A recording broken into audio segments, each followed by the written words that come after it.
podemos aceptar la grabación para que no nos esté molestando ese mensaje.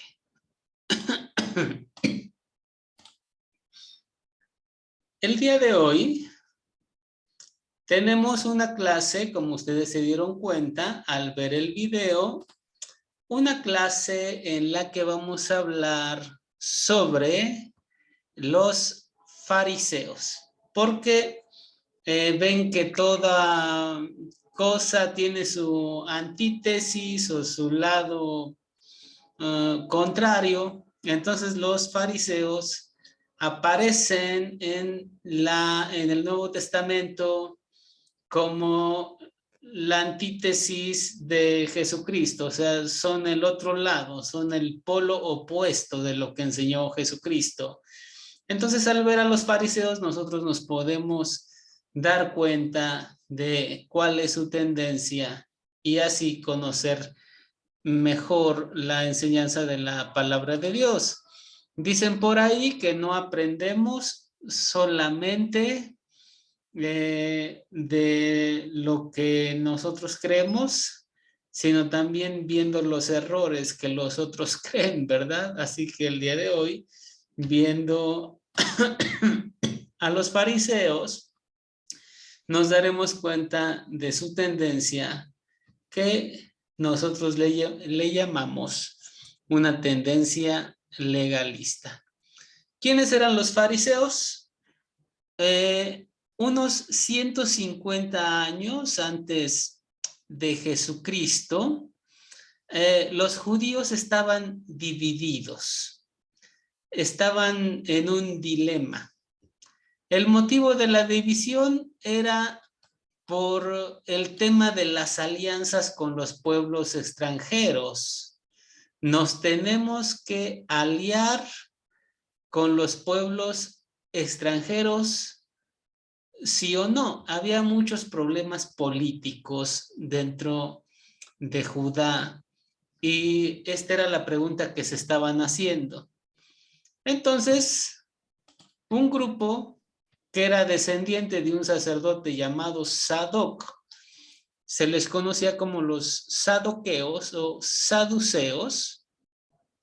Ellos decían sí, nos tenemos que aliar con los extranjeros. Necesitamos alianzas políticas porque si no cualquier país llega, nos invade, nos derrota, así que nosotros necesitamos alianzas con pueblos extranjeros, específicamente con los romanos. Decían sí.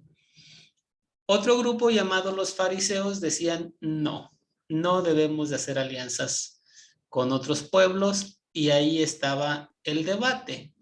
Los fariseos entonces son un grupo que surgió por este tiempo más o menos y su tendencia era no tener alianzas con pueblos extranjeros.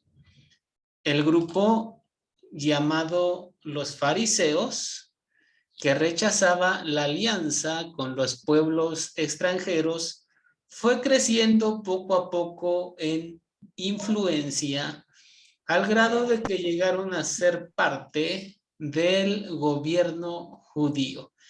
Ya ven que luego a la Cámara de Diputados, a la Cámara de Senadores, grupos influyentes empiezan a entrar y empiezan a llevar a cabo cambios, ¿verdad? Como suele suceder en muchos lugares. Bueno, comenzaron a llegar los fariseos al gobierno judío. La palabra fariseo se deriva de feres, que en hebreo significa separar, porque no querían alianzas con otros pueblos y querían estar aparte, querían estar separados. Esa era su tendencia. Nosotros acá separados y ellos allá en su tema, ¿verdad? De hecho, bueno, hay un personaje que se llama Fares en Génesis. Esta palabra Fares es la palabra que significa separar. Significa varias cosas en hebreo, pero también significa separar. Entonces, este es el término de donde se deriva la palabra fariseo, ¿eh? No proceden de este personaje, pero este personaje tiene un nombre que significa separar, y de esta palabra es de donde se derivó fariseo, ¿va? Es un gemelito que a la hora de nacer salió primero que su hermano, y por eso le pusieron Fares, porque se abrió brecha, dice en la escritura. ¿Tienen alguna pregunta sobre cómo nacieron los fariseos? Sí. Algo así, pero la historia es muy larga. Y esto es lo así mínimo que podemos decir sobre ellos. Pero si alguien tiene una pregunta, la puede hacer en estos momentos. A ver, Luis. Esto, o sea, nacen en el tiempo de los macabeos. Sí, claro. Nosotros recordamos cómo en el tiempo de los macabeos, los griegos estaban apoderados a la muerte de Alejandro Magno. El imperio quedó dividido entre sus generales. Un general llamado Ptolomeo se quedó en Egipto, y uno llamado Seleuco se quedó en Siria, y Israel estaba en medio de los dos. Entonces estos dos tipos comenzaron a hacer la guerra, Israel estaba en medio. Entonces Israel apoyó a Ptolomeo, ¿no? Y Seleuco se enojó, y uno de sus descendientes, llamado Antíoco, vino e invadió Jerusalén, sacrificó un cerdo ahí en el lugar sagrado, comenzó a quemar los libros sagrados, hizo una persecución terrible en contra de los judíos.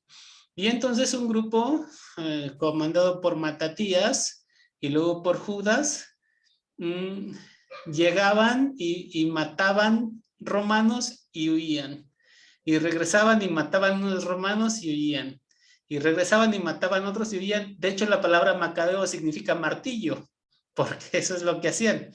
Llegaban, golpeaban y se iban.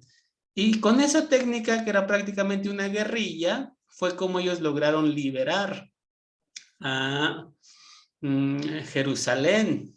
Ya quedó libre de los seleucidas. Y después surgió el debate. A ver, ahí están los extranjeros que nos quieren invadir, que quieren venir contra nosotros. ¿Necesitamos una alianza, sí o no? Y unos van a decir sí, pero los fariseos son los que dicen nada de alianzas con pueblos extranjeros. Nosotros estamos separados. Muy bien, en los tiempos en los que nace el Señor Jesucristo, los fariseos son un grupo muy poderoso, y además es un grupo muy apreciado por la gente. Tienen personas versadas en la Sagrada Escritura, tienen personas en el gobierno, ahí en Judá, y tienen una influencia muy grande con la gente. El sumo sacerdote normalmente salía de los saduceos, pero los fariseos tenían una influencia muy fuerte ahí en Jerusalén. ¿Qué creían los fariseos? Los fariseos creían que Dios había castigado a Israel por no obedecer la ley, y para que ya no los volviera a castigar, ¿qué tenían que hacer? Pues guardar la ley. En su lectura leían los profetas, y los profetas decían que el pueblo se había olvidado de la ley de Dios y Dios los había castigado.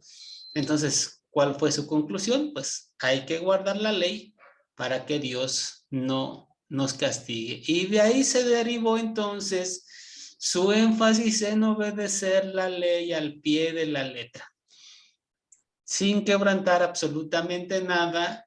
Y fue así como se olvidaron de la misericordia, se olvidaron de la gracia, y su mentalidad cayó en solo cumplir, cumplir, cumplir y cumplir reglas y ganarse las bendiciones de Dios y ganarse la salvación cumpliendo reglas. Y ese fue el terrible error en el que cayeron los fariseos. Vigilaban que la ley se cumpliera. Por ejemplo, mas el séptimo día, dice Éxodo, es reposo para Jehová, no hagas en él obra alguna. Ahí está. ¿Cómo interpretaron no hagas en él obra alguna? Pues lo interpretaron literal. O no hacer obra alguna es ni siquiera ponerte a cargar cosas, ni siquiera ponerte a limpiar tu auto, ni siquiera ponerte a asear tu casa. ¿Sí? Así que si no la aseaste un día antes, pues se quedará hecho un tiradero porque no puedes hacer obra alguna el día de reposo. Así ellos interpretaban. Jesús le dijo en una ocasión a una persona que sanó, toma tu lecho y anda. Y cuando lo vieron que andaba con su camita portátil, le dijeron que eso era trabajo y que estaba quebrantando el día de reposo. Entonces imagínense ya hasta dónde habían llegado. La ley dice lo siguiente: mirad que Jehová os dio el día de reposo y por eso en el sexto día os da pan para 2 días. Y dice, estése pues cada uno en su lugar y nadie salga de él el séptimo día. Entonces, estése pues cada uno en su lugar.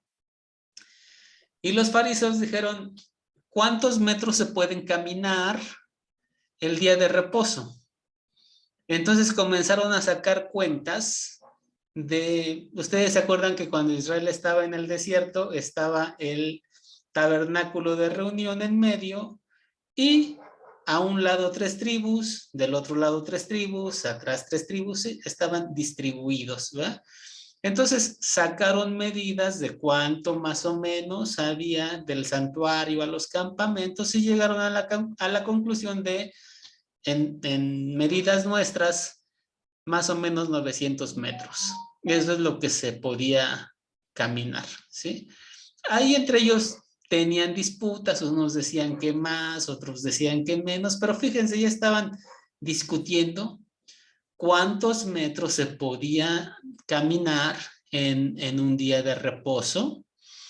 En un libro que se llama el Talmud, hay varias disertaciones precisamente sobre qué se puede hacer, qué no se puede hacer.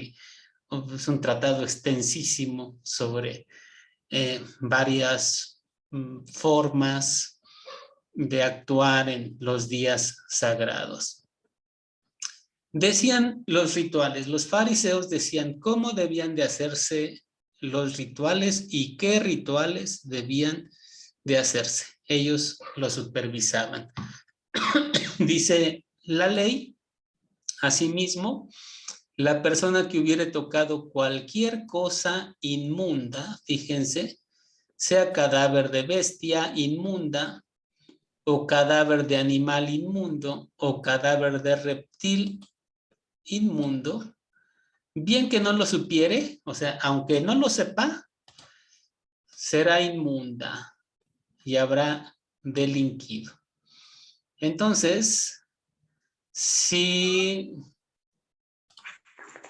yo voy caminando por la calle y me pongo de espaldas y atrás de mí había un animal muerto y sin querer lo toqué, pues ya soy impuro.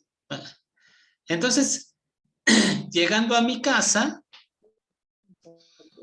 pues qué tal si toqué algo impuro y no me di cuenta. De todos modos soy impuro.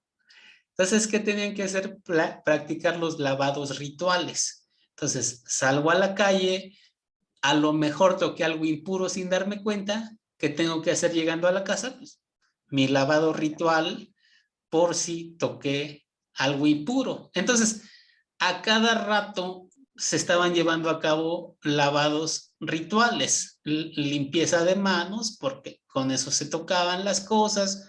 Y bueno, esto comenzó a llegar a los extremos. Por esa razón, en el Evangelio se nos dice, luego que hubo hablado, le rogó un fariseo que comiese con él, y entrando Jesús en la casa se sentó a la mesa. El fariseo, cuando lo vio, se extrañó de que no se hubiese lavado antes de comer. La cuestión aquí no era la higiene como hoy en día nosotros la entendemos, sino era el qué tal si toqué algo y estoy impuro. Entonces ahí fue donde ellos ya habían caído en cosas extremas, y el lavado no se podía hacer de como tú quisieras, sino que había una técnica de lavado. Por ejemplo, no se metían las manos, no se metían las manos a la bandeja, porque como estabas impuro, metías las manos a la bandeja, dejabas el agua sucia. Entonces, lo que se tenía que hacer era que se tomaba la bandeja, se ponían las meras puntas de los dedos y muy delicadamente se jalaba la bandeja hacia atrás para que mojara la mano y el agua sucia cayera. El lavado fariseo en muchos sentidos no era sumergido, era que el agua cayera para que de esa manera llevara a cabo una limpieza. O sea, tenía su chiste, no era, ay, lávate como quieras y hazle como quieras, no, tenía sus reglas, el lavado ritual. Y ellos vigilaban estrictamente todas estas cosas. ¿Alguien tiene alguna pregunta, algún comentario sobre los fariseos y sobre todo este tipo de reglas que ellos ponían y que se tenían que cumplir estrictamente? ¿Alguien quiere añadir algo?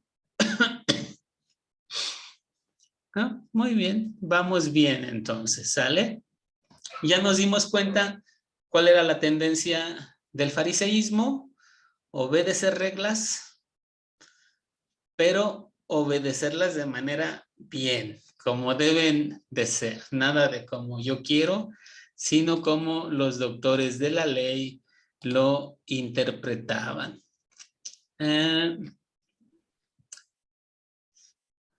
Los fariseos entonces representan el otro extremo de lo que enseñaba Jesucristo, el cumplimiento estricto en contra de la gracia y la misericordia.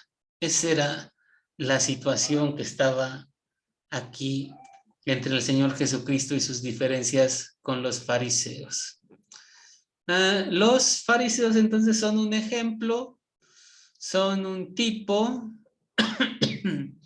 y como sabemos, pues un ejemplo o un tipo es que así como son ellos, son muchos.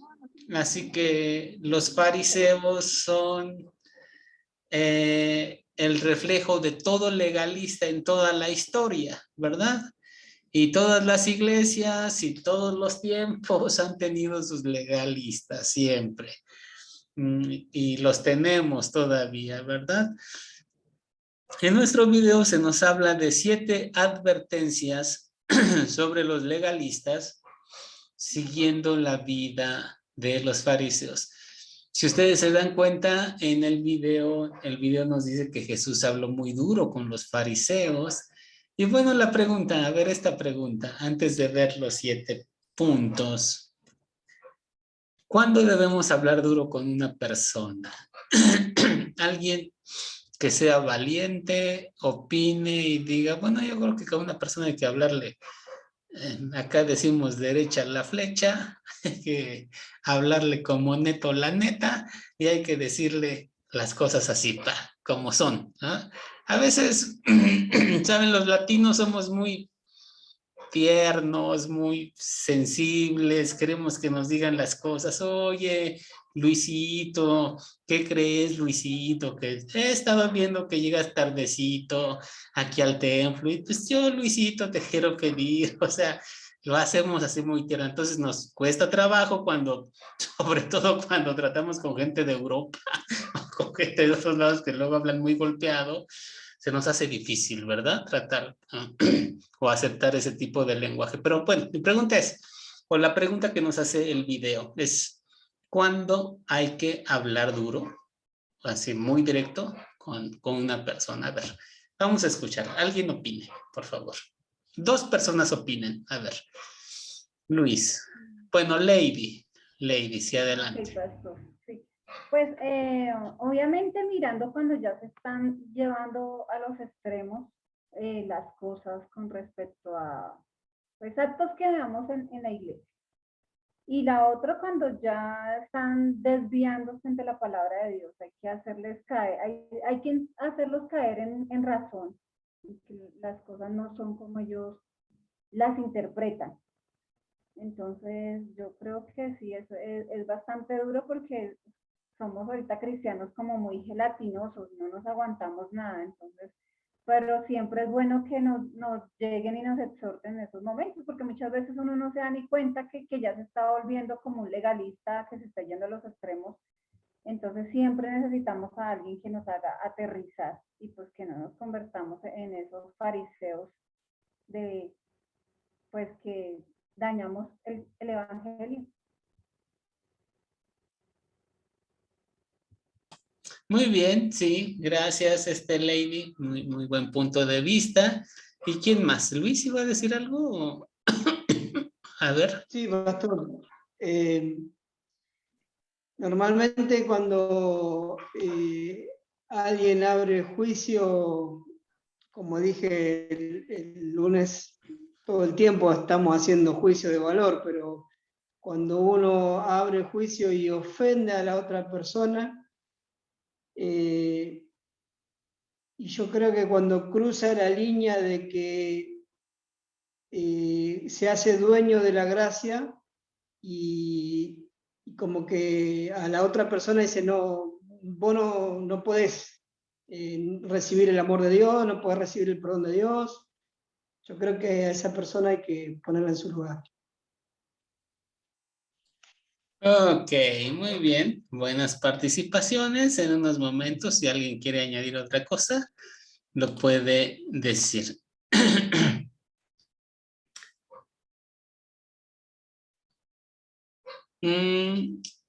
Nos sugiere la diapositiva, no sea presto para hablar duro con alguien. O sea, a veces somos demasiado impulsivos. Y me dicen, pastor, sus zapatos se le ven bien feo. Y soy bien impulsivo y empiezo a hablar duro con ellos, ¿verdad? Dice, no sea presto para hablar duro con alguien. Pida permiso para hablar con franqueza. ¿Puedo decirte algo con toda franqueza? Bueno, si persisten en su error, tal vez una actitud agresiva u obstinada, pero siempre con su bienestar en mente. O sea, te voy a decir las cosas, pero yo lo hago por tu bien. O sea, quiero que tú estés bien, ¿verdad? Recuerde las palabras inspiradas de San Pablo. Profesemos la verdad en amor. Entonces podemos decir la verdad, hablar fuerte por amor a los demás como le hace Dios con nosotros muchas veces, ¿verdad? ¿Cuáles son estas características de los fariseos de aquel tiempo que son finalmente los fariseos de todos los tiempos? En primer lugar, un legalista se la pasa vigilando que otro sí cumpla. Él está poniendo siempre los ojos en el otro. A ver, hermanito, usted te estoy viendo que no cumplen esto. A ver, usted el otro día lo vi y vi que no cumplen esto. Entonces es alguien que se la pasa siempre enfocado en que los demás cumplan, al grado de que él mismo empieza a descuidar su vida por estar vigilando las de los demás. Por eso el Señor Jesucristo decía, ¿cómo dirás a tu hermano? déjame sacar la paja de tu ojo y he aquí la viga en el ojo tuyo. ¿Verdad? Aquí tenemos la primera característica. Una segunda característica, el legalista va más allá de lo que dice la Biblia. Como decíamos hace unos momentos, los fariseos ya habían puesto reglas de cuántos pasos sí se podían caminar, cuántos pasos no se podían caminar. El Señor Jesucristo les dijo, en vano me honran, enseñando como doctrinas mandamientos de hombres. La doctrina es lo que debemos de creer. La doctrina es lo que finalmente la palabra de Dios nos señala, nos enseña y debemos de seguir. Pero ellos habían enseñado como doctrina los mandamientos de los hombres, o sea, habían hecho pasar los mandamientos de los hombres como si fueran la palabra de Dios, ¿verdad? Y esto es algo que puede suceder. Fíjense que en una ocasión a mí me tocó llevar un material a una junta de unos pastores y ellos estaban en su reunión y estaban discutiendo una serie de reglas entre ellos porque ellos tenían una regla que decía que un pastor solo podía estar 3 años en una iglesia y después tenía que cambiarse y no podía durar más de 3 años.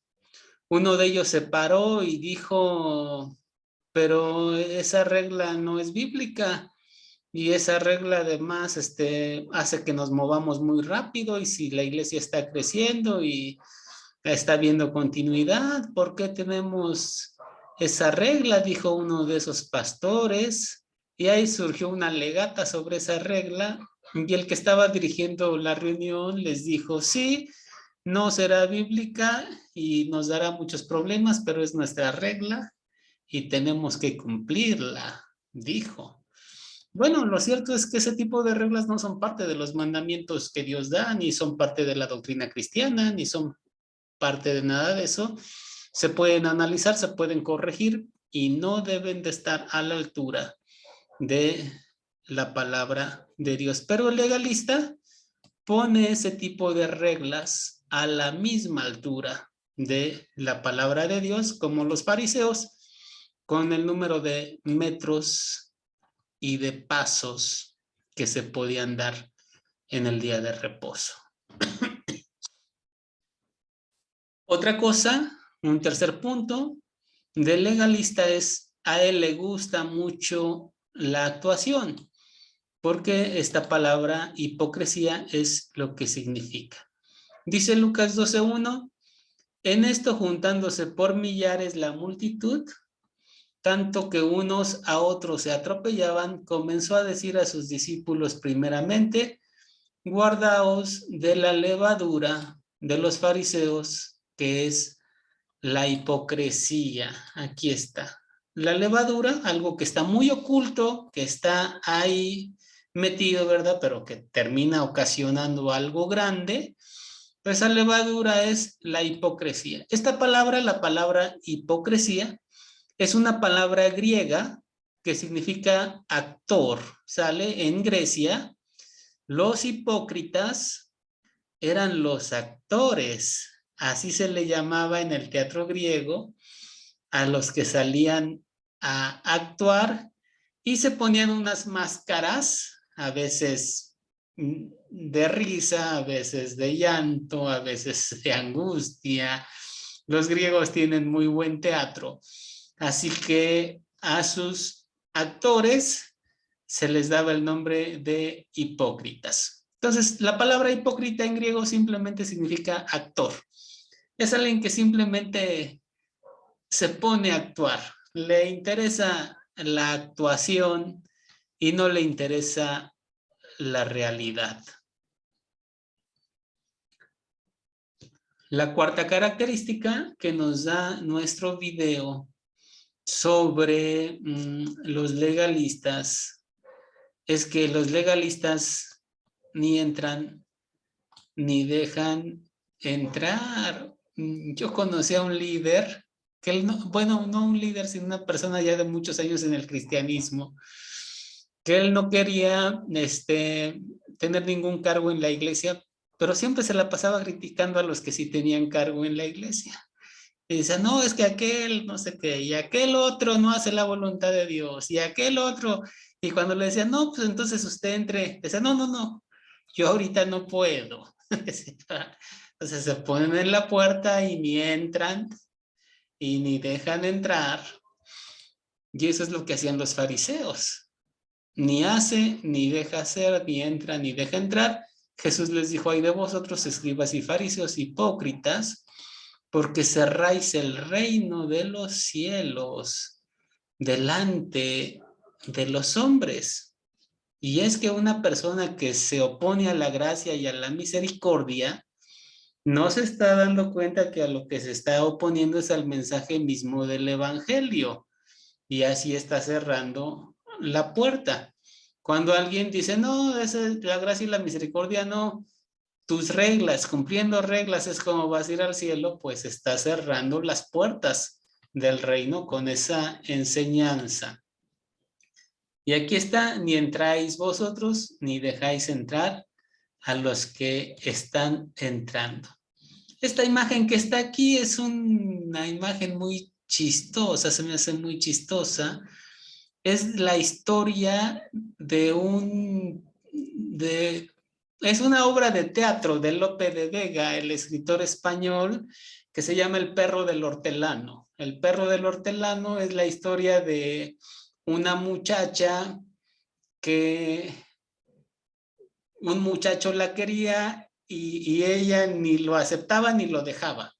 Ni lo aceptaba ni lo dejaba, y entonces por eso le decían que era como el perro del hortelano, porque ni se quedaba con el muchacho, ni lo soltaba para que otras se quedaran con él. A eso hace referencia esta imagen, pero bueno, la enseñanza es que los fariseos ni entran ni dejan entrar. Los legalistas siempre ponen atención a lo que no es importante y dejan a un lado lo más importante de todo. Jesús les dijo, ay de vosotros, escribas y fariseos hipócritas, porque diezmáis la menta, el eneldo, el comino, o sea, hasta lo más pequeñito. A ver, esta semana yo me dedico a arreglar a computadoras en mis ratos libres y todo eso. Entonces, esta semana me cayó, vendí un pequeño cablecito muy barato. Hasta de eso el legalista dice, de aquí aparto mi diezmo, ¿no? Hasta de lo más mínimo hace las cuentas porque es tan legalista que así, hasta de las cosas más mínimas, saca su diezmo. Pero deja lo más importante, que es la justicia, la misericordia y la fe. Fíjense, ¿qué dijo Jesús que es lo más importante? Esto, la justicia, la misericordia y la fe. Las reglas, los mandamientos no tienen que estar despojados de eso, sino que tienen relación con esto. Esto era necesario hacer sin dejar de hacer aquello, guías de ciegos. Entonces, el legalista le da mucha importancia a cosas que en realidad no tienen importancia, y a mí me ha tocado ver en iglesias cómo a veces caen en unos debates y unos pleitos tremendos porque unos quieren que se pinte de color crema y otros quieren que se pinte de verde pastel, y ahí están gastándose todo el tiempo en cómo se va a pintar la iglesia, o va a haber una participación y cómo van a cantar los niños, y bueno, y arman un problema de cosas que en realidad no deberían de ser tan grandes, ¿verdad? ¿Qué es lo más importante? Pues la misericordia, la gracia de Dios, que llegue a esas personas que van a participar, que que eso esté presentable para que reciban la gracia y la misericordia de Dios. Lo más importante en un lugar de culto no son las bancas, no es el micrófono, no es el atril, lo más importante es la gracia de Dios que va a llegar a la gente y todo lo demás tiene que estar al servicio de eso. Ahí hay un micrófono para que se escuche bien la palabra de Dios, ¿verdad? Hay unas bancas pues para que la gente esté escuchando de manera cómoda la palabra de Dios, sin distracciones, y todo tiene que estar al servicio de la palabra, no al revés. A veces se cae en el extremo de defender esas cosas, nada más por defenderlas, despojadas de su verdadero sentido, que es la gracia de Dios que tiene que llegar a la vida de las personas. A ver, voy a terminar ya los siguientes puntos. Y ahorita si alguien quiere decir algo, lo dice. A los legalistas les importa solo lo exterior. Jesús les decía, ay de vosotros, escribas y fariseos hipócritas, porque sois semejantes a los sepulcros blanqueados. Por fuera, a la verdad, se muestran hermosos, por dentro, pues ya saben cómo está un sepulcro, ¿verdad? Entonces, se pintaba el sepulcro de blanco para que se dieran cuenta que allá había un sepulcro y no fueran a tocar y hacerse impuros, pero estaban muy presentables los sepulcros. Les dice, ay de vosotros, escribas, este es muy importante, fíjense,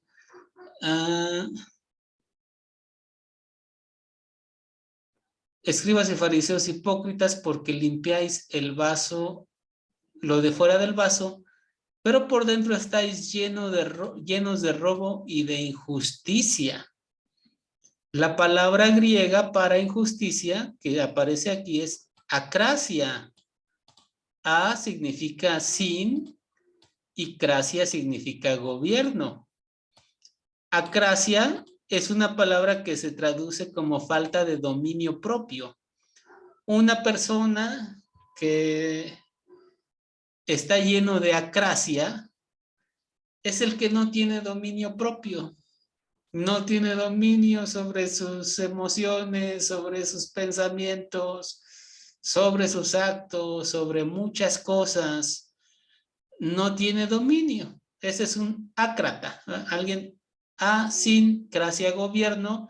Es la palabra, acracia es la palabra que utiliza Pablo cuando dice que los esposos no se nieguen el uno al otro, les dice por causa de vuestra incontinencia. Cuando dice incontinencia, la palabra es acrasia, a causa de la falta de dominio propio.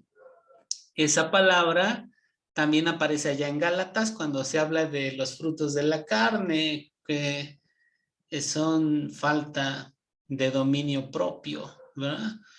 Y entonces lo que les estaba diciendo es que ellos pues eran un caos en su vida, pero sí querían estar obedeciendo reglas, y eso pues es algo muy triste, ¿no? Conocer una persona creyente en Dios que solo obedece reglas, pero no tiene dominio sobre sus emociones, no tiene dominio sobre lo que piensa, no tiene dominio sobre lo que habla, se va de la lengua muy fácilmente, no tiene dominio sobre las cosas que va a llevar a cabo. Bueno, todo eso, la templanza, lo contrario a la acracia es la templanza, ¿verdad? El dominio propio. Los antiguos teólogos decían que había una serie de pecados que eran vicios muy fuertes en la vida de las personas. Quizá ellos estaban equivocados a la hora de clasificar pecados, ¿no? Pero hablaban también que había virtudes que te ayudaban mucho, y el dominio propio era una de esas virtudes cardinales, decían ellos, que son muy importantes en la vida. Pero bueno, ahí están los fariseos, ¿va? Y así como ellos nos vamos a encontrar a muchos hoy en día. ¿Alguien quiere hacer algún comentario, alguna pregunta sobre estas características de los fariseos? A ver, por favor.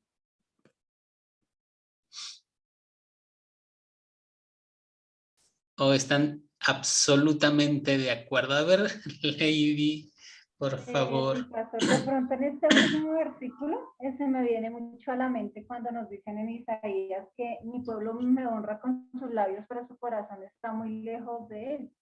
Eso él lo dijo en Isaías y se cumplió cuando vino Jesús, porque vimos y vemos cómo los fariseos lo atacaban constantemente, o sea, y Jesús sabía y de pronto guardaba la esperanza, por eso lo reprendía tan duro, pero realmente con ellos no pudo porque les pudo más su pensamiento que escuchar a Jesús. Entonces, muchas veces uno puede estar tan lejos de Jesús que a veces ni cuenta se da. Entonces, me hace reflexionar este versículo, porque muchas personas pueden estar así en estos momentos. Yo sé que nuestra primera influencia cuando uno llega a los pies de Jesús es el hombre, porque es el que nos brinda la palabra. Pero a veces hay malos líderes que llevan a la gente a caer en este legalismo tan complicado que daña las vidas de ellos también. Entonces, también va a la cabeza de los líderes. Lo digo porque pues tengo mi hermano que está asistiendo a una iglesia así y ellos dicen todo lo que dice el pastor, no se han querido vacunar contra el COVID, igual acá en Colombia pasa mucho, hay muchas iglesias que se están negando la vacuna, porque dicen ellos que mi fe no es suficiente, porque obviamente yo no me he podido vacunar porque hace poco salí el COVID, pero yo siempre he tenido que la vacuna, pues, tenemos que aplicarla, no sé. Yo sé que tenemos que tener fe en Dios, pero pues es algo mundial que se está viviendo, entonces, pero ellos caen en muchos errores y da pesar, da tristeza, y no se dejan como orientar. Entonces, yo lo estoy manejando por medio de la oración para que Dios le quite las vendas a ellos, porque realmente hemos intentado, pero terminamos en discusiones y obviamente uno por guardar la relación familiar, pues procura guardar silencio a veces con respecto a estas personas. Claro, ok, muy bien, muy buen comentario, así es. Lo que vemos en los fariseos lo vamos a ver hoy en día y hay que tener mucho cuidado porque esto es algo muy sutil en lo que cualquier persona que quiera en realidad por sus propios medios acercarse a Dios puede caer en todo esto, ¿verdad? ¿Algún otro comentario?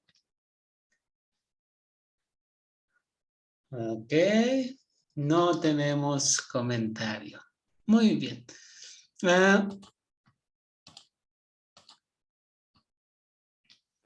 Lo que los fariseos quizá no habían caído en la cuenta de ello, era que el que se opone al evangelio está haciendo la obra del diablo. Así de simple. Y es muy duro lo que el Señor Jesucristo les va a decir. Pero en la Biblia, el diablo, su característica principal es oponerse a la obra que Dios realiza. Entonces se les dice serpientes, y la palabra serpiente ya en el Nuevo Testamento hacía referencia a la serpiente del Antiguo Testamento, que ocasionó la tentación y devastó tanto a la humanidad. Entonces, al aplicarle este término, ya hay algo muy duro hacia los fariseos. Generación de víboras, o sea, descendientes de las serpientes, ¿verdad? Descendientes de ese animal antiguo que trajo la tentación. Y por lo tanto, ¿cómo escaparéis de la condenación del infierno? El lugar a donde es aventada la serpiente, el lugar a donde pertenece la serpiente. Bueno, entonces es muy duro. Pablo nos habla aquí. Quería ir a ver a los tesalonicenses, pero Satanás le estorbaba, ¿sí? Para la predicación del evangelio. Satanás estorba. Por esa razón, como Satanás se opone a la obra del evangelio, cuando Jesucristo dijo que él iba a morir, iba a sufrir, pero luego iba a resucitar. Esa es la obra del evangelio. ¿Qué pasó cuando Jesús dijo esto? ¿Qué hizo Pedro? Pues lo tomó aparte y comenzó a regañarlo. Le dijo, no, Señor, no vayas a morir. No, no vayas a sufrir. No vayas a resucitar. ¿Se imaginan lo que estaba haciendo Pedro?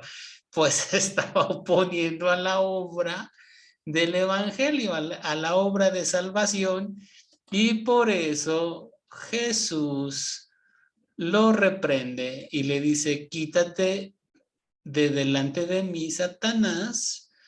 No significa que el diablo se hubiera posesionado de San Pedro, significa que en esos momentos Pedro con esa idea se estaba oponiendo al plan de Dios y estaba en la misma actitud que Satanás. Y por eso le dice, no pones la mira en las cosas de Dios, sino en las de los hombres. Muy interesante, porque la Biblia habla de un ser maligno, ¿verdad? Ese ser maligno es un espíritu. Nosotros no lo podemos ver, pero es un ser que está actuando. Ese ser maligno no es omnipresente, o sea, no puede estar en todos lados. No puede estar en Argentina y en México al mismo tiempo. Por eso se la pasa más tiempo allá. No, no es cierto.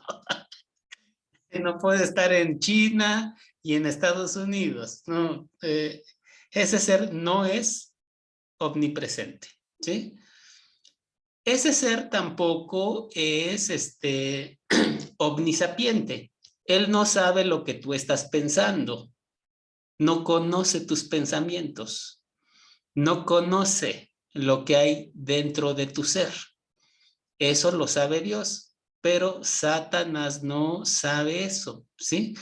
A veces hay cristianos que le dan poder de más a Satanás, lo hacen omnipresente y todo ese tipo de cosas, pero no, o sea, bíblicamente Satanás ni es omnipresente, ni es omnisapiente, ¿sí?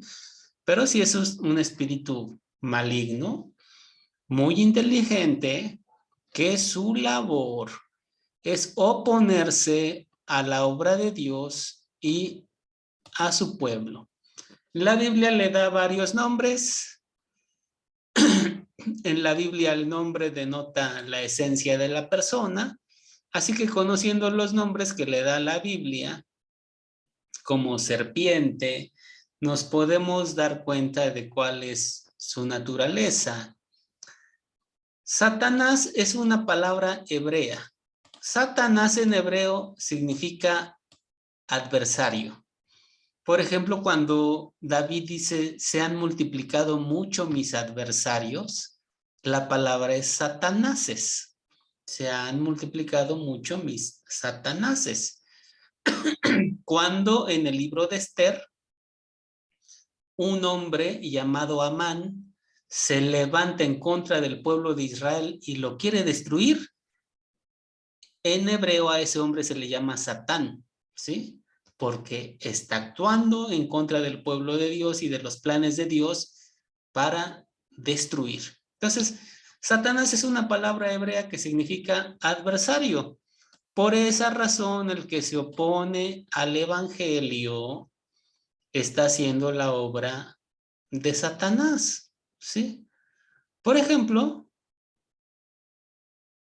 el mensaje de salvación que Cristo vino a este mundo a salvar a los pecadores por pura gracia, fue condenado por varias personas. Dijeron, no, no es por gracia, es por obras. Y condenaron la salvación por gracia. Bueno, ahí tenemos algo que tiene que ver con la obra de Satanás. Cuando la Biblia se tradujo del hebreo al griego, la palabra Satanás se tradujo como diablo, ¿sí? Satanás es una palabra hebrea, diablo es una palabra griega, que significa calumniador, ¿sí? Diablo en griego significa calumniador. ¿Se acuerdan ustedes de ese pasaje? Quizá lo recuerden, en donde San Pablo le escribe a, no recuerdo si es a Tito o a Timoteo, y le dice que las mujeres no sean calumniadoras. La palabra griega es diablas, que las mujeres no sean diablas, dice, ¿sí? Porque eso es lo que significa la palabra diablo, calumniador. Es el que acusa falsamente para destruir a alguien. La acusación que hace, el rumor que genera, tiene como propósito que la vida de alguien quede completamente destruida, como sucedió con Job, ¿va? Entonces, diablo es calumniador. Se utiliza la palabra Lucifer, aunque la palabra Lucifer es una palabra en latín que significa lucero o resplandor. Aparece en Isaías y así se le llama a Satanás, como caíste del cielo, oh lucero, hijo de la mañana, ¿sí? Y dice Corintios que Satanás se disfraza como ángel de luz, o sea, como un lucero. Eso es muy importante, ¿eh? La persona que quiere brillar en la iglesia y quiere ser el héroe y quiere que nada más lo vean a él y quiere que lo admiren a él, está haciendo la obra de Lucifer, porque él es el que quiere ser la luz, él es el que quiere brillar, él es el que quiere ser el ser sobresaliente ahí, y por lo tanto le quiere quitar la gloria a Dios, como los fariseos que con sus propios actos querían quitarle la gloria a Dios y ser ellos quienes se ganaban la salvación y quienes se ganaban todas esas cosas. Debemos de tener cuidado, porque a veces, como el apóstol Pedro, que sin darse cuenta estaba oponiéndose a la obra de Dios. Hay que pedirle mucho a Dios que nos ayude a vivir bajo su gracia, bajo su misericordia, que Él nos cuide y nos protege. Quiero terminar con este pasaje en donde nos dice precisamente esto: sed sobrios y velad, porque vuestro adversario, el diablo, como león rugiente, anda alrededor buscando a quien devorar, al cual resistid firmes en la fe, sabiendo que los mismos padecimientos se van cumpliendo en vuestros hermanos en todo el mundo. Y aquí está, el Dios de gracia, la palabra hermosa, ¿verdad? El Dios que por pura gracia nos llamó a su gloria eterna, después de que padezcamos un poco. Él mismo nos perfecciona, nos afirma, nos fortalece, nos pone firmes. Eso es lo que significa establecer. Y todo, ¿por qué? Por la gracia de Dios. Yo puedo resistir al diablo no porque yo sea muy capaz, sino porque la gracia de Dios está conmigo. Por eso decimos que la gracia y la misericordia de Dios son tan importantes en la vida que no podemos pasarla por alto y mucho menos cambiarla por nuestras propias obras. Muy bien. Hasta ahí dejamos nuestra clase del día de hoy. Quisiera saber si alguien tiene una pregunta o un comentario.